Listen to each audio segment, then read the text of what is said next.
Well, yes, the big news in Ottawa today was to have been the release of the fiscal economic statement. That release was to be read in the House of Commons by Chrystia Freeland, the Deputy Prime Minister and Finance Minister. But minutes before reporters were to head into the lockup with the fiscal economic statement, Chrystia Freeland herself announced on social media that she is not going to be the finance minister.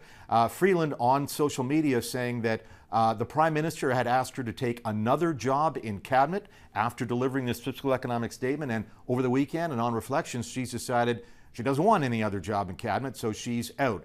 Also today happening, the Infrastructure and Housing Minister, Sean Fraser, at a press conference in Ottawa this morning saying that he is not going to run again, so he is not going to be in cabinet. So that's two big holes, clearly a very big hole with the resignation of Finance Minister Chrystia Freeland.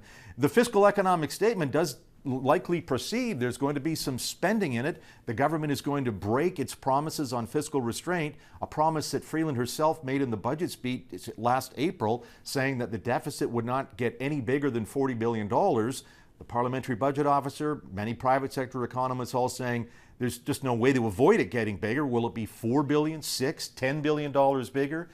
It's going to get bigger because of a lot of pressure on the Trudeau government to spend on defense, spend on security. We know that Donald Trump wants more done on the border, and the government has said it's ready to buy new helicopters, drones, and more boots on the ground. How much will that cost? We expect it could be $1 billion or maybe more.